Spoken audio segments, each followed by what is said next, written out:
To an episode of the Roundup True Crime with Mike, and I'm here today with some of the panel. One person couldn't make it, so here with two other people to discuss the continuation of the Richard Allen and Delphi trial.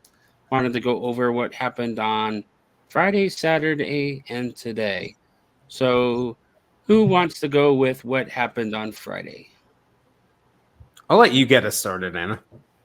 Um, Friday and Saturday are kind of blending together to me. Outside of today's testimony, the testimony that I felt was really impactful, but is also being spun just wildly, was Holman's testimony. I believe that was on Saturday. So if you chronologically can bring to mind what happened on Friday, let's start with you, Jason. Yeah, so Sergeant Holdman is he's the lead investigator. Correct. And then I think if I have it correctly, Steve Mullen, one of the investigators, was he on Friday?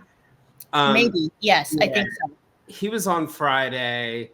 Let's see. Oh, right. And It's Over. Yep, that's right. That's right. And part of the testimony that came out, I think, what are we in, day 9 now? Today was day 10 of trial. Day 10 of trial. So what we had for the full day, the day 7, which was Thursday, which I don't think we've gone over that either. Was ballistics. It was ballistics and the firearm examiner. And that was Thursday, and that took all day. It had a very, very long cross-examination. But they essentially explored the let me get this right, I'm going to call it a bullet cartridge, essentially the cartridge that happened or that was found between the girls' 2 bodies. And can I just interject with a little bit of learning? Yep. For Mike's audience. So the cartridge is the complete unfired bullet. So you have the bullet in the end, the brass or stainless steel casing, powder inside, and a primer that has not been struck on the end. That's a cartridge. The thing on the end that comes out is the technical bullet. The projectile. The projectile that actually flies. Bullet. Yeah. And then the brass or the stainless steel that's left over with a struck primer in the end. If anybody that's fired a firearm, it's the thing that ejects out the side. That would be the casing. So the thing found at the crime scene and at Richard Allen's home that we'll get into is a full unspent cartridge. Right. And so the interesting thing about the bullet to me, the cartridge, excuse me. The interesting thing about the cartridge is one of the things that earlier in the week when the testimony of the video was being presented, and the video was played. I don't know if that was the day before. I believe it was the day before. I think it was Wednesday. Yeah. So one of the things that the prosecution's witnesses said, and one of the things that their transcripts and their interpretations of it suggested was that there was a metallic sound on the bridge between guys down the hill. And the way you get an unspent cartridge out is someone racks a gun and then racks it again and it ejects or whatever piece of it. So what the belief is, what the prosecution seems to be building is that he racked his gun on the bridge, correct, and picked up that bullet probably. Yes. And I think this is the theory that they're getting at. Picked up that bullet, but that put another bullet in the chamber. And so when he did it again, presumably in both instances to intimidate the girls, that's how the unspent cartridge gets on the ground. One of the things that they also did was they presented a memory box that he had in his home. And in that memory box were like a number of sort of like family pictures of his mother. Yeah, like things that we all might keep that are valuable. I actually have one in a drawer over there. But one of the things they found in there was an unspent cartridge. And I think the suggestion they're making, right, the picture they're trying to paint is that was a trophy. I agree. So that all flies in. Oh, keep on. I was just gonna have another quick lesson. So, the Smith & Wesson that he had, the 40 caliber pistol that he had, is a semi-automatic pistol. And so he testified, or he not testified, but in an interrogation or an interview, he claimed that he walked around, and I don't remember the words he used, but I call it ready position, meaning that there was a bullet, a cartridge in the chamber. So all you had to do is click off the safety, whatever mechanism that is on that gun, and you have a bullet ready to fire. There's debate to be had on whether that's safe or not, but that's the way that Richard Allen says that he carried his weapon. It's the way I carry my weapon, because I don't have time to do this if I'm in danger. And so, yes, if you work the slide on a semi-automatic pistol with a bullet in the chamber, it's going to eject an unspent round. And then it's going to auto load the next round from the magazine into that chamber. So you are correct. If he did work the slide on the bridge and he had a round in the chamber, a round would have come out. I'm 50-50 on whether or not he would have stopped to pick that up, or if there's another round out there just waiting. But I think it does track that if he did pick it up, he put it in that little keepsake box nestled into all of his little treasures next to the picture of his mother.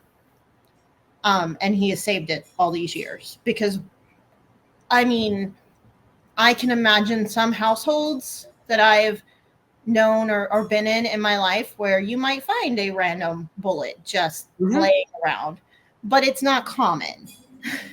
Well, and so for it we're to talking about it a keepsake box. Place. Not, yeah, in a we're special. not talking we found it in your backyard.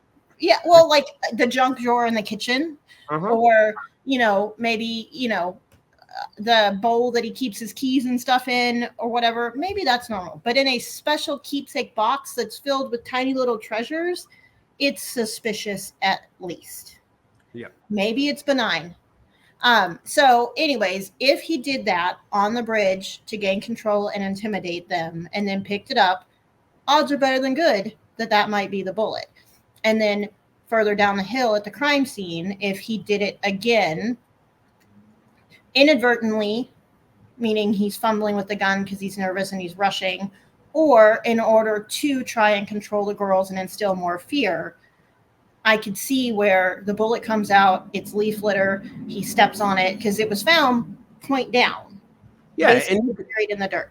Yeah, and you can see how it easily would happen that at the beginning of committing a crime, when you're trying to intimidate someone, you have the maximum amount of control, right? At the beginning of a crime, you have the maximum amount of control. So the idea of racking the gun to intimidate people, having enough time, because you got a bullet in the chamber, having enough time to go down and pick up a bullet, I can buy at the beginning. And then by the time you get to the end of the crime, the girls, or like they say in the military, the enemy has a vote. The girls have had a vote in the process, and it's a much more chaotic scenario. So I could easily see how you would, whoever it was, could have left a bullet there. Also, it's been intimated that he could have heard a car coming, or something could have interrupted him. And so in that case, in his haste to hide or get away, maybe he just forgets.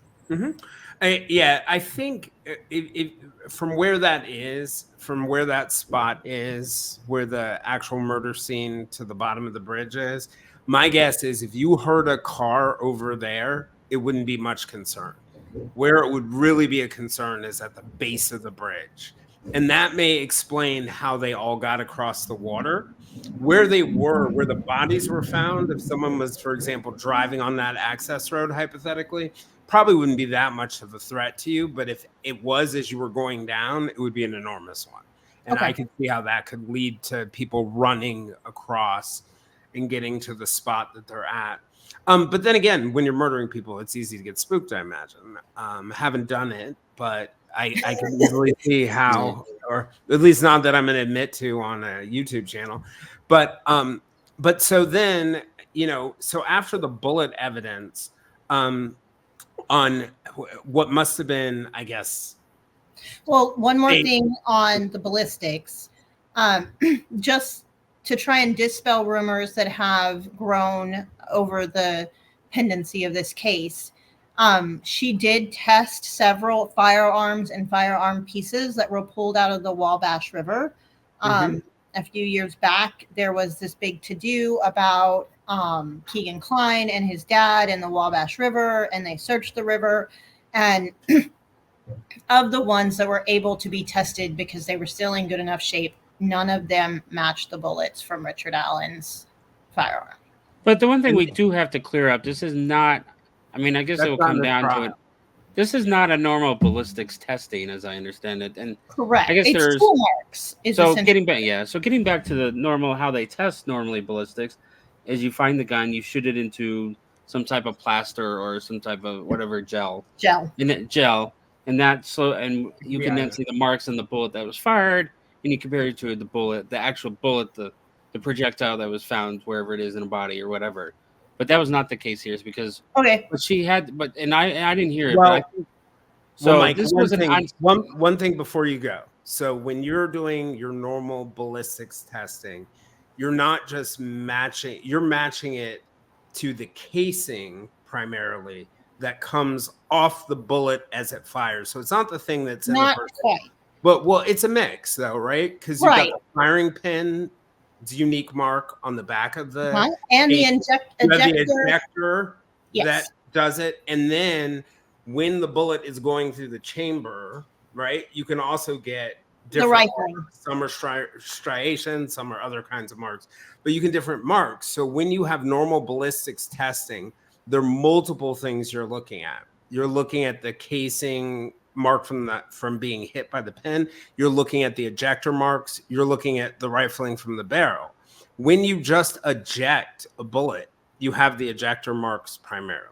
Correct. So, but when they test, the way that they test, what we learned is they tested by firing the bullet into the gel. So she had the ejector marks, the rifling marks, the pin marks, but you compared the ejector marks to the ejector marks. So that's how it was done this time. Is that where maybe there's confusion, where they thought there was 3?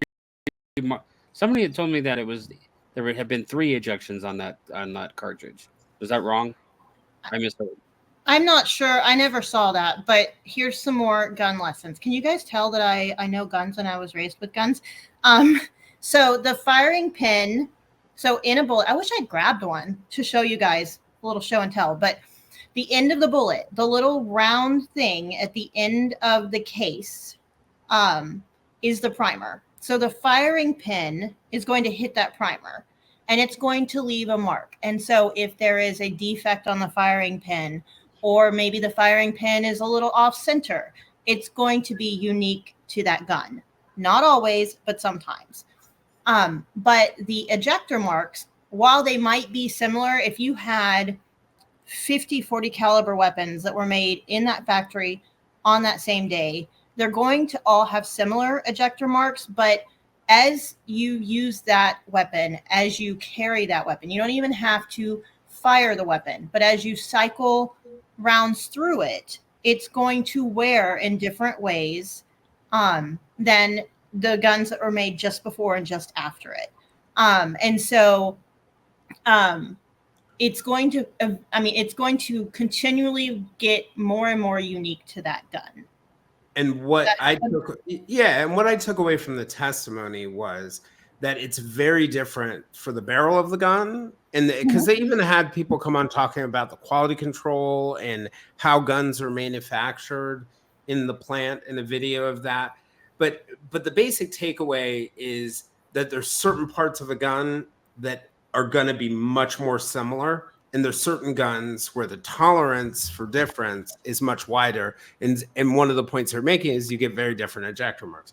I think the issue that had come up over and over again, and where the defense really went at the examiner, was looking at the pictures, the electron micro, or the microscope, or was it Pictures from the microscope. Yeah, it was pictures from the microscope, and arguing that they didn't match. And her point was, you cannot use pictures to make the You have ultimate to. match. You truly have to turn it and look at it to be able to match it.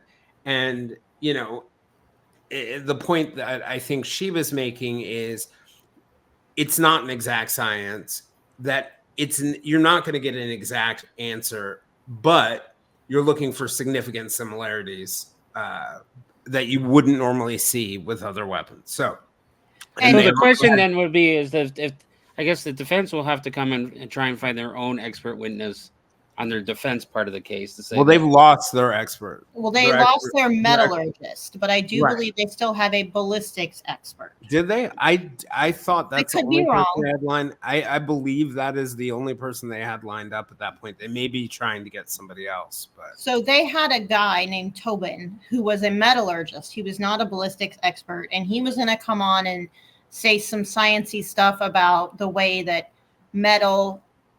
softer metal interacts with harder metal and how ballistics science is bunk.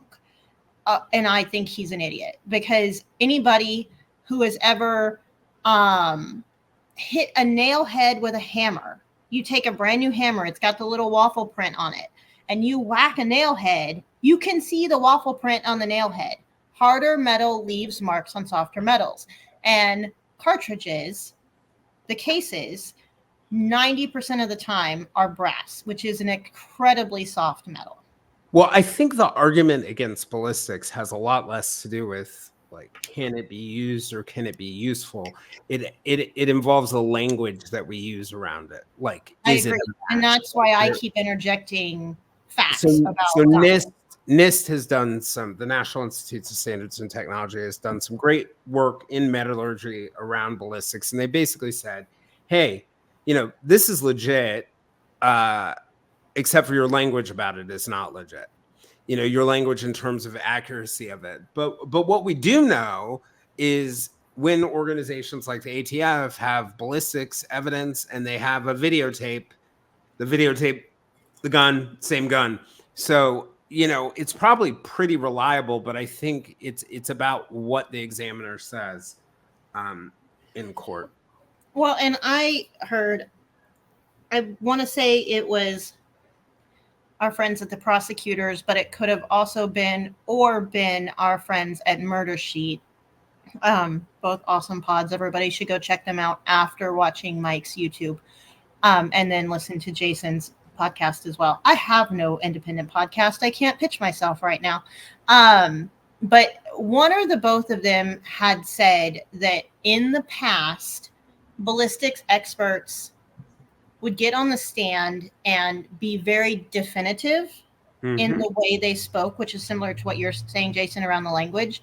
And I think some of them were proven wrong. And so I think what the Oberg, the ballistics expert in this trial, said on the stand is that the entire discipline has moved to a more open interpretation. They're not definitive. They say it agrees with, or it's sufficiently agreeable, instead of saying this matches 100%. And so I think that's where ballistics is getting a bad rap, is from some definitive comments in the past by ballistics experts that were proven wrong. Yeah, well, maybe I'm wondering. I'd have to talk to somebody that I wonder if it's something AI can start. Actually, there is the folks at ATF who run NIBIN, which is the national database, are actually beginning to use AI. And I recently listened to a guy from ATF talk about it, that the goal is actually to no longer have police just turn over the bullets in murders, but turn over bullets in all crimes. I've heard that as well. They can run them through the AI matching and testing. And, they don't think in the beginning it's going to be super, highly accurate, but it's going to be able to narrow the pool on other more serious crimes to, hey, this gun that we recovered in this, when this kid shot this stop sign. Oh, we have the video at the stop sign shooting. Now we have so that's I think that's the ultimate idea of using AI that way in ballistics. Okay. Well, now let's turn our attention to something else I think I'd heard about was the knife. Whether or not it was a box cutter, whether it was serrated, did the pathologist change their testimony, not testimony, but change over time? These are all the things that I've heard. So who wants to tackle that one? Yeah, I mean, I can give a quick overview of my understanding of it. Is the pathologist came on the stand, you know, in the reports, or I guess based on deposition. It was during his deposition. Yeah, but based on the reports, based on his deposition, one of the arguments that the defense has jumped on is, hey, essentially it looks like a serrated knife and a straight edge knife was used, you know, and I think the logic there is, doesn't that sound like two attackers or something along those lines?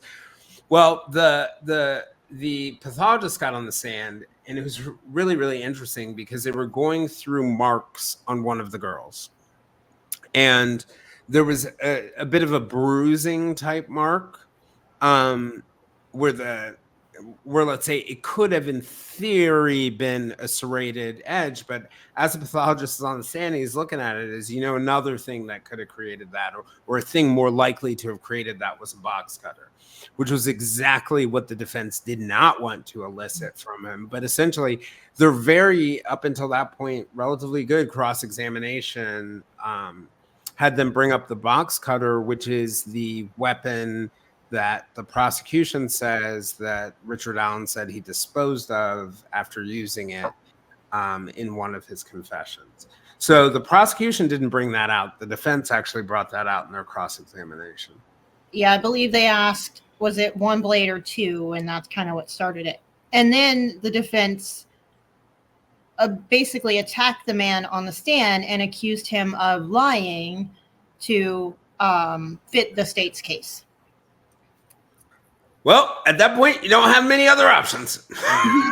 Yeah, I guess the whole problem is not having and I guess we'll get to it later, is kind of the whole problem is getting what the confessions were before.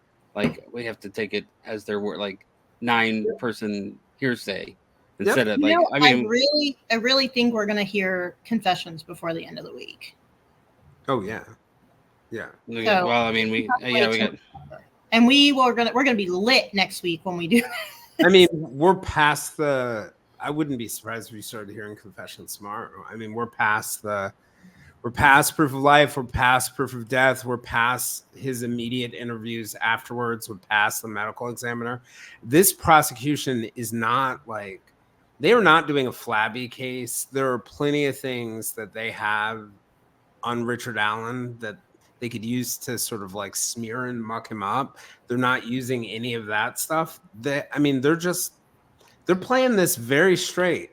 They're building the house brick by brick. Yeah. And it's not even that. It's 2 bricks. Bridge guy killed the girls. Richard Allen says he's a bridge guy.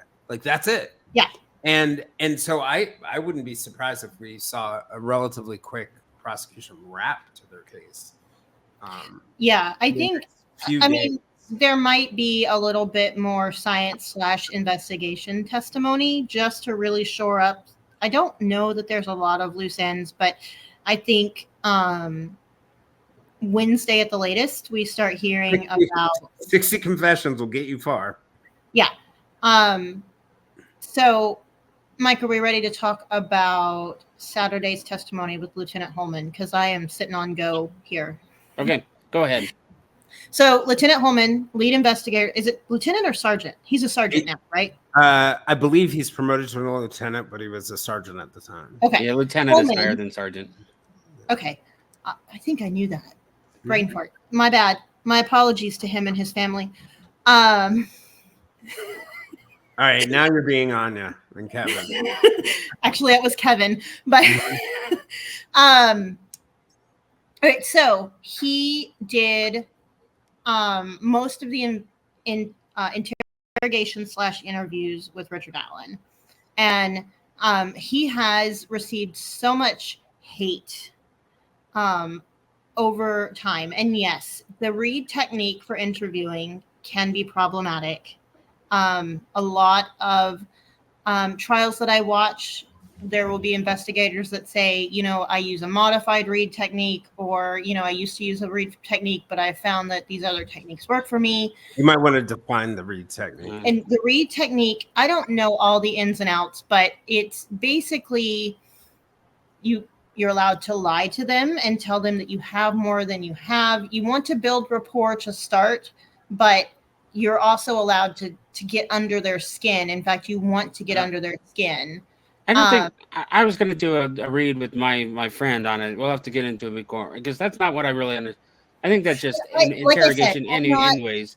Read is more of like, hey, I know. Well, if you did this, just admit it. We're all human.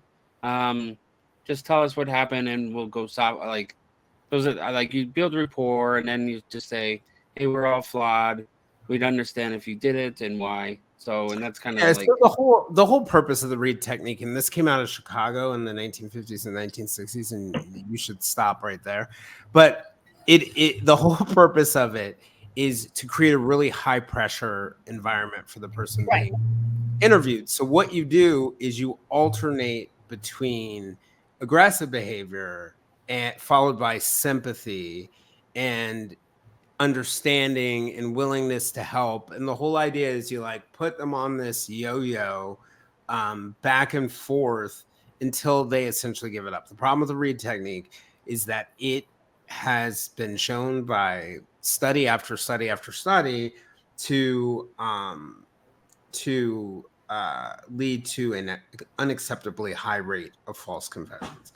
I know Holman said he was trained in the Reed technique, but I did not hear in his description any signs of the Reed technique.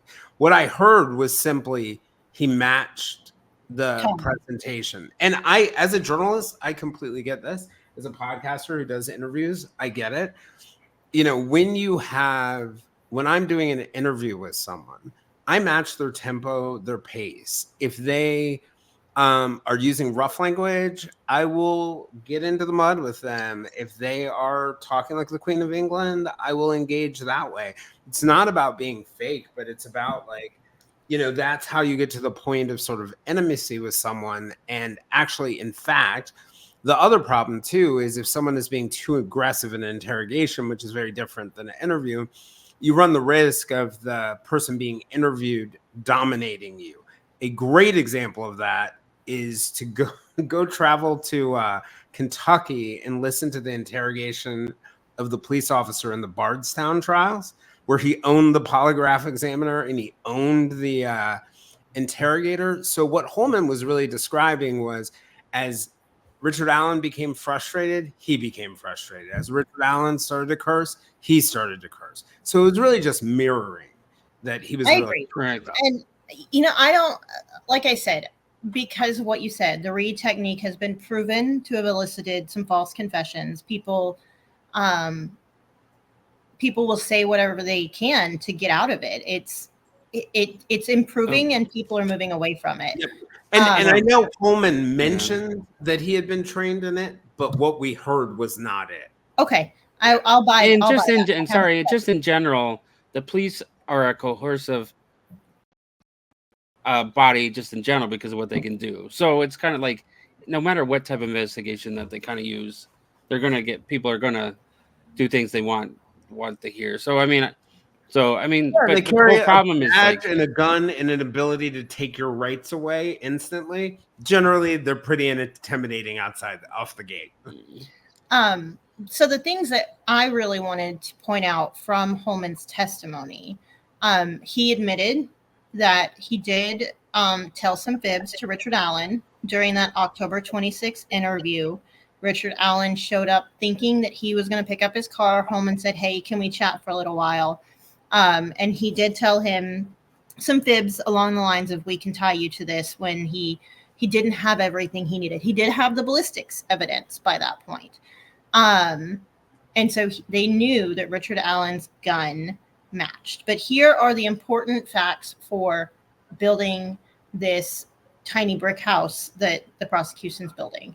Richard Allen admitted that he was the guy at the trails once again. He avowed that no one ever borrowed his clothes, no one ever borrowed his car, no one ever borrowed his gun.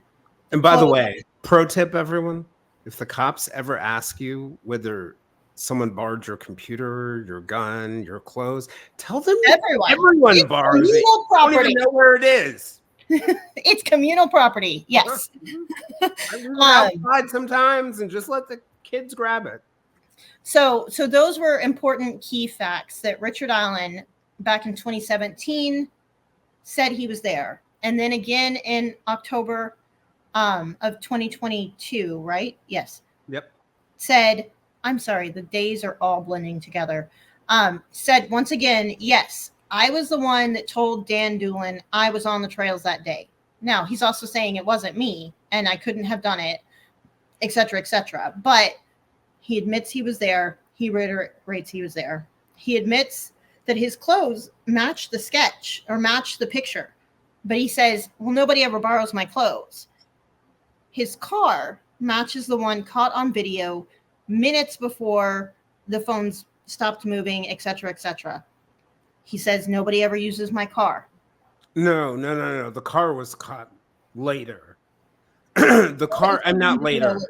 The car wasn't caught minutes before the girl's phone stopped. I guess the question is like when and where the phones were, where the cars were photographed. Yeah. The car was caught near the on a road near the Harvest store. Yeah, Hoosier Harvest store. They call it a highway, but it's not. It's like a 2-lane, tiny road. I barely one car can fit down. I know it was at like 126, and then he says that he was there at 1:30. Yes, but not when the girl's phone stopped. Correct. I misspoke there. Yeah. So his car was caught on camera. It has distinctive wheels on it. And I'm being very particular with my language because I'm hearing it called tires and spokes, but there are distinctive wheels on this car on camera that match Richard Allen's car. They were not stock factory wheels. They were aftermarket. And so that's a big thing to me. Nobody borrows his clothes. They found the Carhartt jacket in his home. They found the boots. Nobody ever uses his gun. The bullets match his gun. Richard Allen, through these interviews, is admitting that nobody else could be Bridge Guy. Despite the fact that he says it wasn't him, he is building the case against himself that it is him. But I think two really, and those are significant things. I think one other really significant thing that came out in that testimony was that prior to this interrogation, when they were doing the search warrant at his house, I believe it was Lieutenant Holman, said to him, hey, if we damage anything in this search, there's a form that you can fill out. He was trying to hand him the form and say, hey, if there was anything damaged, fill this out. Yeah. But the important part is that Richard Allen said in that moment, it's not a big deal. It's already over. It doesn't matter. It doesn't matter. It's over. And then he repeated, because Holman in that second interview asked him about that again. And so you've got two times essentially, you have him acknowledging having said that before. You have another instance where his wife then comes into the interview. This is big. Yeah, and she wants to leave. And then Allen says to her, you can leave anytime you want. All you have to do is call a lawyer. Don't worry about me. It's over, or some version of that.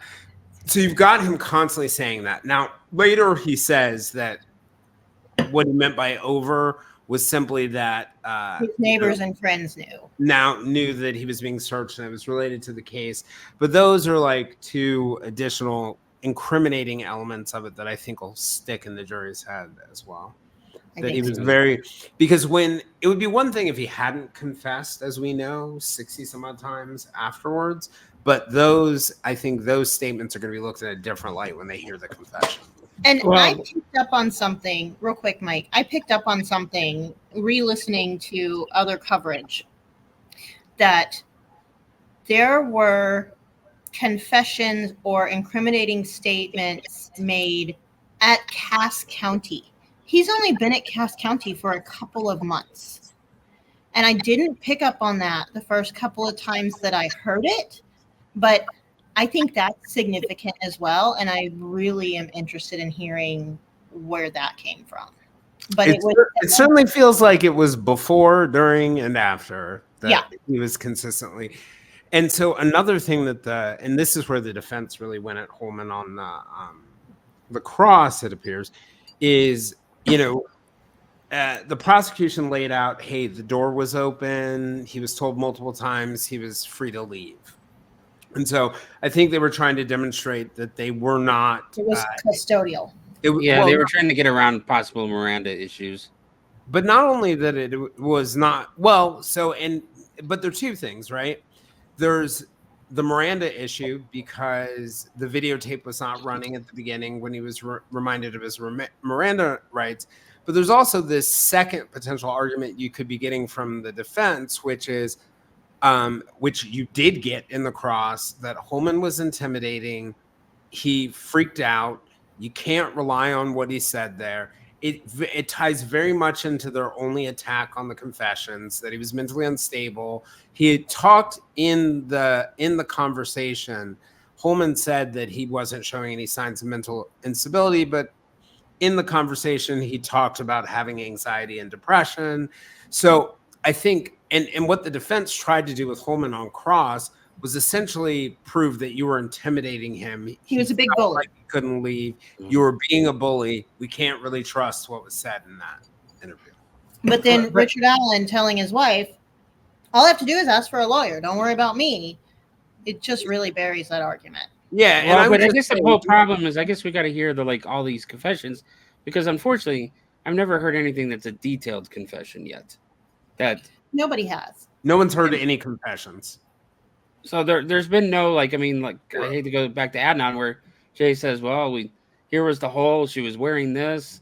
This is the car she drove, and all these other things that were more detailed. And Richard never says, well, he never talks about it. He never says, well, I met him on the bridge. I took him under the bridge. I walked him up the hill. But some of this we don't know. Hold on. Whoa. Some of this has been proffered. When the defense was attempting to get the statements out, the prosecution released some of what he said. So, and then in the prelim or in the hearings over the confessions, when they questioned Holman, they opened the door for some examples, one of which Holman said required going and investigating things related to his daughter and her friends. And the other thing he said, and that's how we found out about the box cutter, is the other thing that he said was that Allen, the defense had challenged him and said, well, any of these confessions out of these incriminating statements, some of them absolutely were not true. Did you investigate them all? And he said, yes, we investigated them all. And he's like, give me an example. Oops. And then Holman said, well, he said he killed them with a box cutter and threw it out behind CVS. And so that's how we know about the box cutter that's there. So we have heard statements that are incriminating. Okay, well, that's the most detailed statement I've heard was a box cutter. Yeah. I think some of the confessions were flights of fancy based on the little bit I've seen. I think one inmate reported that Richard Allen told him he shot the girls. But does that mean that the inmate actually heard that, or Richard Allen was mumbling and he was talking about a gun and killing the girls, and the inmate just postulated that means he shot them? But I think we've heard enough of the confession to believe that Richard Allen was confessing to the murders. Right. Right. And there's no question from the previous hearings. Some of them are very vague, right? Where he talks about ruining people's lives or other things like that, where it's truly just incriminating statements. And then some are detailed confessions that they investigated, based on what Holman said. They investigated. We will see, though, right? We will ultimately see.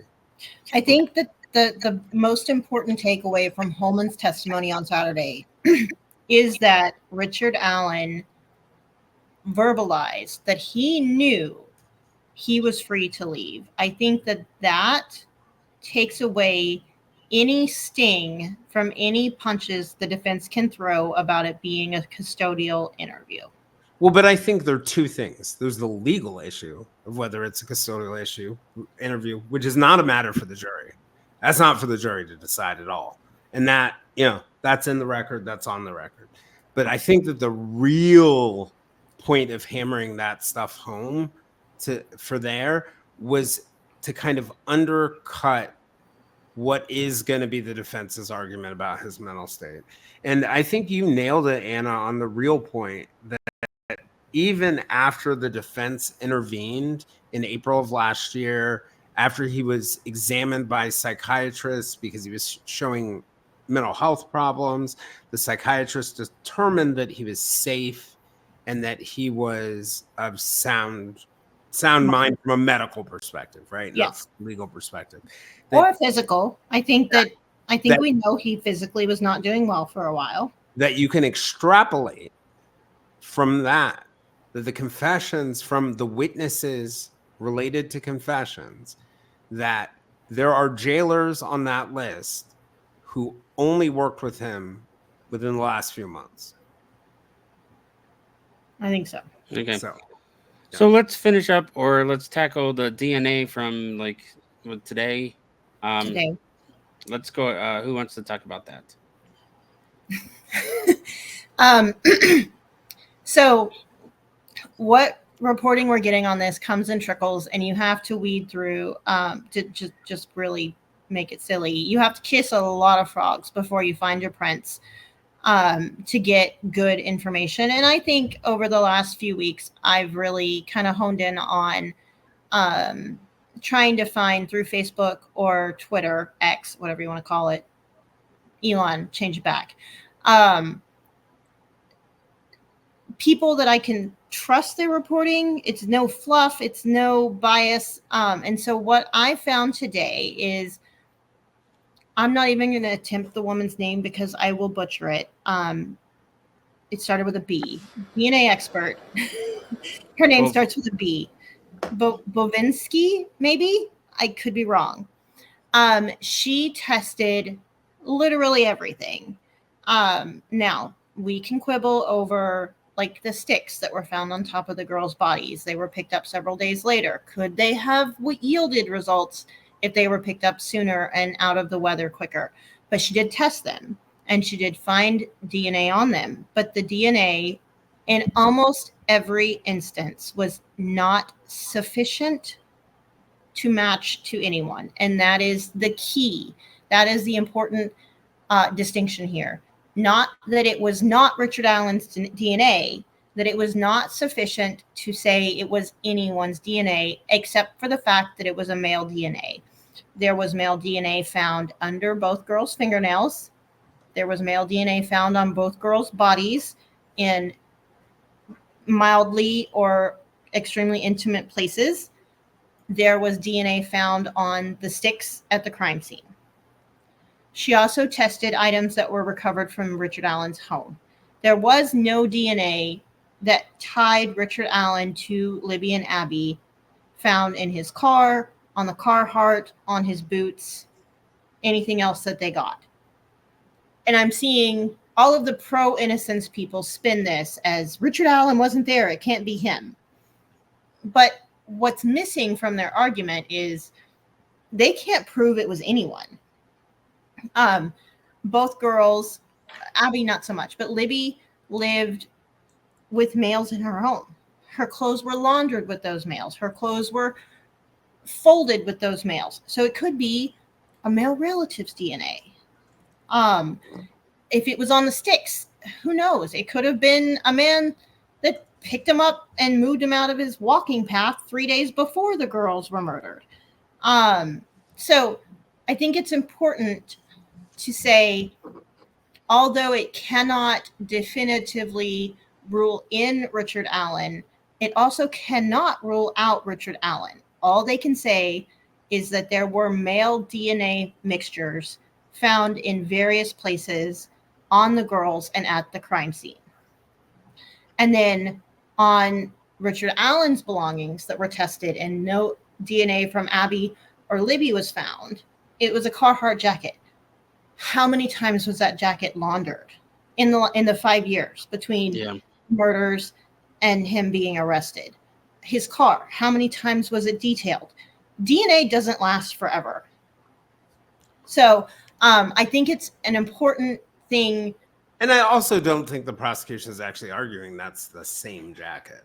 I mean, they're not saying it's not, but they're not making the argument that it is the exact same jacket. Agreed. He had a jacket like that jacket that was recovered. I mean, I think the important things are, obviously, which I think we knew from the opening statements, there's no DNA that ties Richard Allen to the crime, right? That's plus for DNA. There's no DNA that can be other than 2 sets of DNA from a lab tech, and DNA from Libby's sister, Kelsey. There's no DNA that can include him, and he can't be excluded from what was found. I want to make a point on that. I pulled this sweater out of the closet. It's finally cooling off in Texas. Praise be to Jesus. And so I was like, I'm a little chilled. I'm going to put a sweater on before the thing. So I washed this sweater over the weekend, pulled it over my head, stuck my arms through the armholes, and I got a hair wrapped around my finger. And so anybody that's trying, and I've seen it, and it's disgusting, anybody that's trying to once again spin this and say that Kelsey German should have been investigated for this murder just needs to go in a submersible visit to the Titanic. So yes, there was DNA, or there was a hair with a follicle or a root ball attached found in Abby's hand. Abby was wearing Libby's sweatshirt that Libby had borrowed from Kelsey. I think we have all the explanation. Yeah, I don't think anybody serious is taking that seriously. Agreed. I mean, of course, family members' DNA is going to be on your clothes if it goes in the same. I mean, hair is going to be on your clothes if it goes in the laundry machine, just like lint sometimes ends up. I mean, I've been finding people's hair on me who clearly have not been with me for a long time in my things. So. And so, yes, the hair was found, and it was determined that it was female, and I have not been able to get solid confirmation if it was determined through scientific testing or simply the fact that it was a long hair.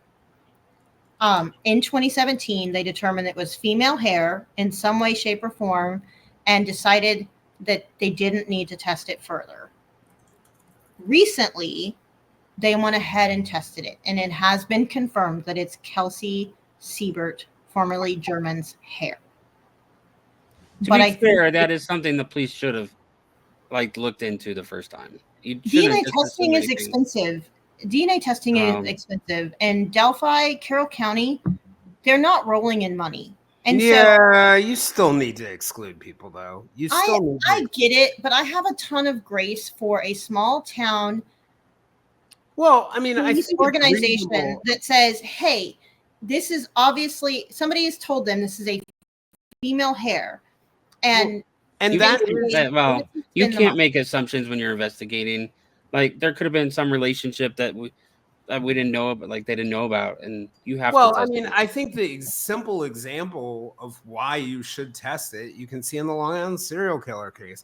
If that had been Richard Allen's wife's hair, that would be fairly significant. So I'm glad they went back and tested it. And I think that they tested it just to prove that they didn't need to have tested it, but it was tested. It has been proven to be Kelsey Siebert's hair.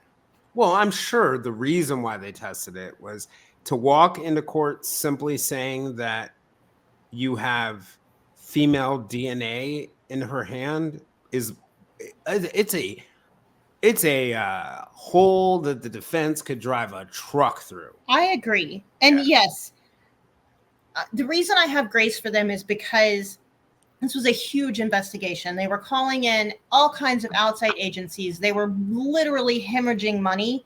And if somebody says, I don't think you need to have grace for them. They had it by game time. That's all that matters.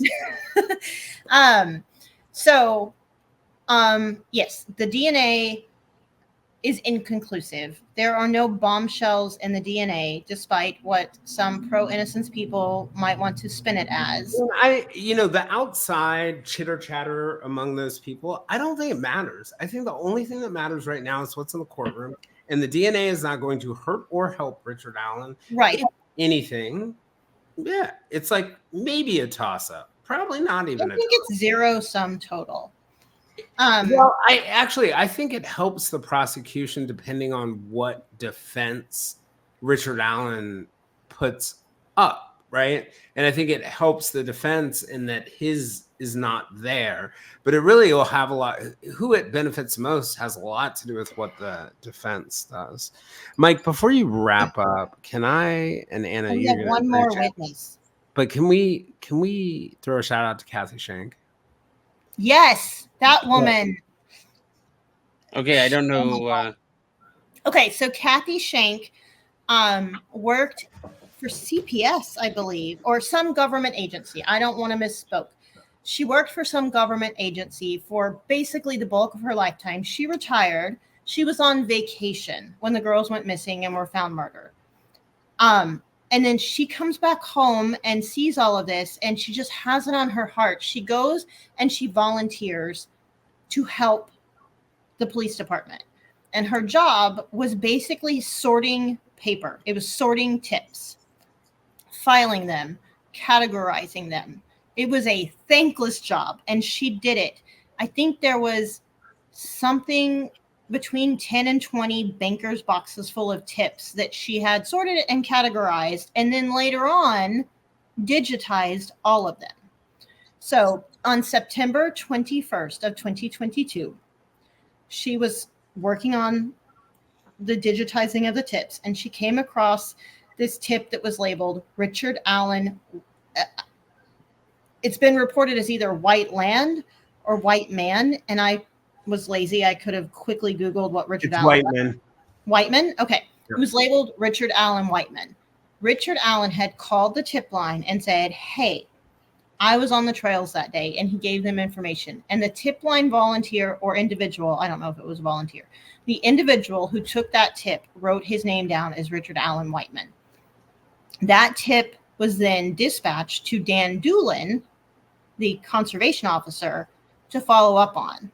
And in his report back, he's like, hey, by the way, the man's name is Richard Allen. He lives on Whiteman Drive. This needs to be corrected. Also, I think this needs to be followed up on.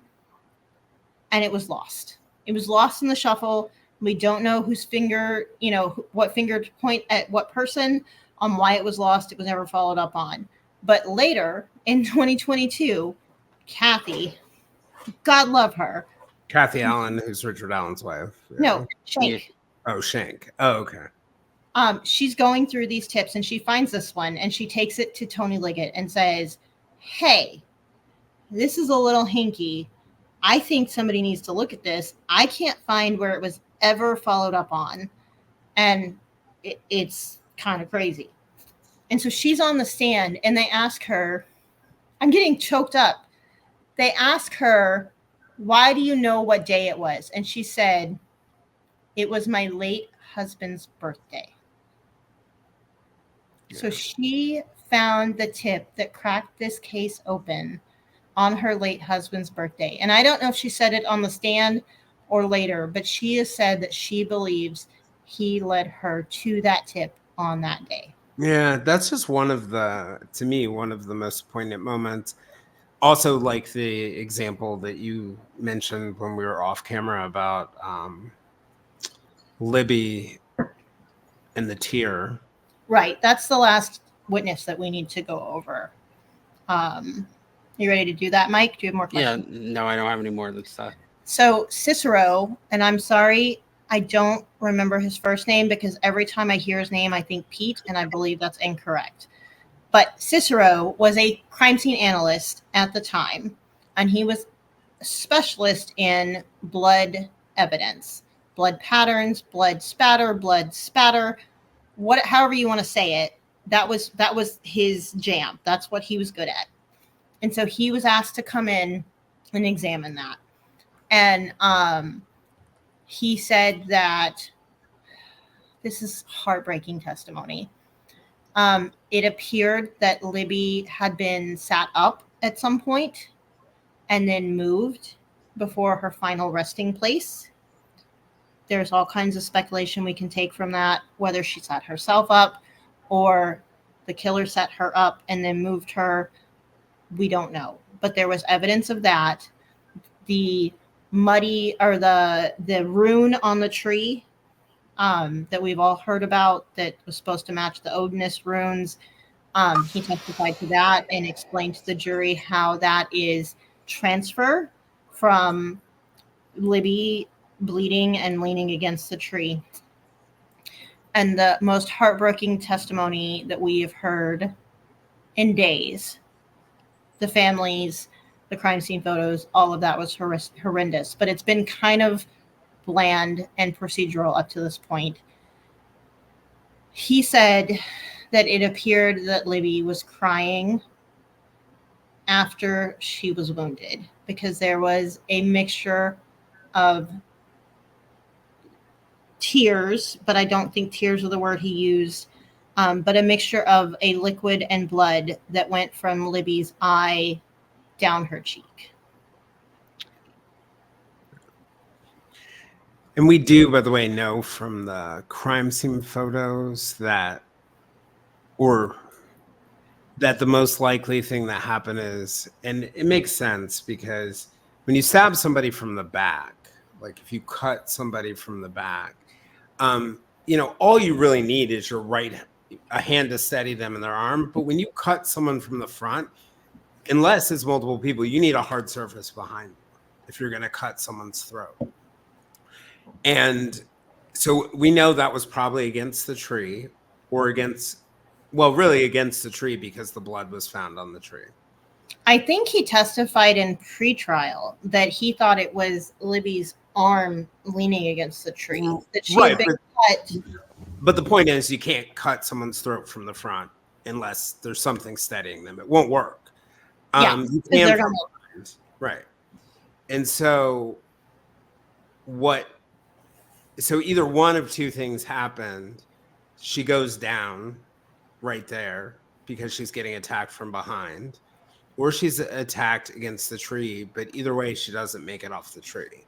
So I think the argument that they've been getting at is someone moved that naked body after it happened. And I think they're making a persuasive case that part happened. And just to finish up the testimony and not to leave Abby behind, she also died horrifically. But this is just small mercies.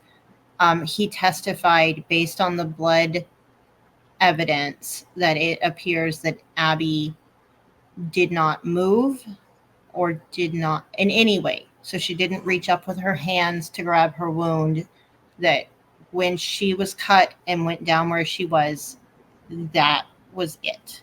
So whether she was knocked unconscious beforehand or incapacitated, restrained, we don't know yet, but it seems as if Abby's death, which we already knew, but this is just more confirmation that Abby's death was slightly less traumatic than Libby's. Sorry. Okay. Wow. Okay. I think that's probably unfortunately probably a good place to stop here for today. I guess we'll continue to watch the trial or continue to pay attention to the trial. We can't watch it, so we will meet later in this week. Let me go ahead and anything else before we drop off. I just want to say, based on some of the comments I made, if you're interested in this case and that's why you found Mike's channel, just be aware that there are very few middle of the road reporting the facts outlets that are reporting on this case. And I will admit that I'm slanted towards guilt, and